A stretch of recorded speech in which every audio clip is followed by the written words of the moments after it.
Hello everybody, this is Jaime.Phillips with the Johnson Group, brokered by EXP, here this morning with the wonderful Jessica Ochoa, which is the lender for Fairway Mortgage. And today we want to talk to all of you about closing costs. Let me say this loud so everybody in the back can hear it too.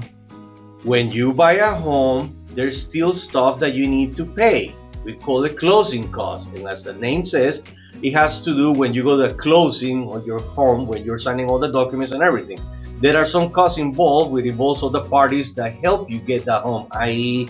myself, the lender, lawyers, the government, state, all those people that are involved in this process. And in a lot of cases, I've seen it, especially the new buyers, that they're completely clueless and they get to the closing table and have no idea that there is some cost associated with this.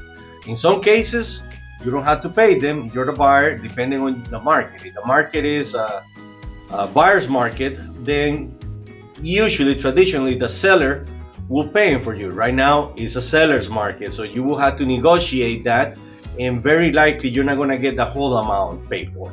So, with that said, now you know that there's some costs associated with this. So, Jessica, I broke it down into 8 groups. I think that's more or less how the lawyers break it down as well. So, Jessica here is gonna tell us all about it, okay? So, let's start with the first ones, which are primary charges and credits. Okay, so your primary charges are going to be the cost of the home that you're buying, so it'll be the sales price, and then you get credits back for items that are getting credited to you. So your loan amount will be a credit, your seller concessions, if the seller's paying anything to you, will be a credit, and any deposits that you put down on the purchase. Okay. The second one, prorations and adjustments. What is that? So prorations and adjustments are going to typically be your taxes and some of your HOA fees. So your property taxes that are due on the home, the seller will pay for their portion the time that they've owned it, and the buyer will pay for their portion for the time that they've owned it, and then you adjust with each other to make sure each is paying their equal amount. Okay.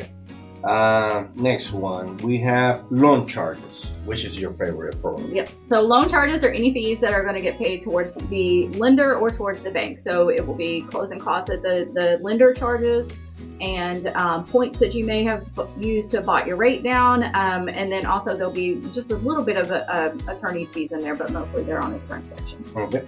What about payoffs and payments?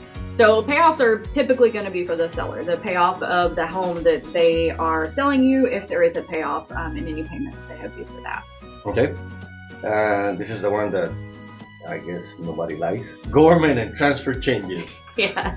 So government charges and transfer charges are going to be taxes that you're paying for the purchase of that home. So you have to pay for the recording of the home, any documents to get recorded at the courthouse, and then you also pay fees to the state, to the government, to buy that home. So your taxes up front for the purchase of that home. This next one, I am a fan. Total fan of this one. Commissions. Commissions, yeah, that's your paycheck. So those are the agents' paychecks that they're going to get. Their commissions for the transaction of the home. So the seller's agent and a buyer's agent, and the seller pays for those typically. Great. Title charges. So title charges are the majority of your attorney's fees. So the lawyer is going to have certain charges that they charge you to perform the closing, and then also to do the research on the property to make sure that there's no other owners of the property or no other liens or encumbrances that have been filed against that. All right. Now this next one, because I talk funny, you can all laugh. I'm going to try my best to pronounce it. Let's see how it goes. This is a hard word for me. Miscellaneous charges. Perfect. So miscellaneous charges are going to be any HOA fees, any termite inspections, things like that may be due up front that aren't typically some of the other fees that we've talked about. So if you have HOA dues that are due up front at the purchase of the home, or termites and things like that, and they could also be split between the buyer and the seller. That's awesome. Thank you for doing this. Again, there are closing costs. So remember that. If you have any questions about this, please drop us a line or give us a call. We'll be more than happy to go more in depth depending on your situation, because every home is different, every price is different, so it's going to be different costs for this. But with that, I don't have anything else. You got anything else? No. All right. So you all have a great day, and we'll see you soon. Thank you. Bye. Bye.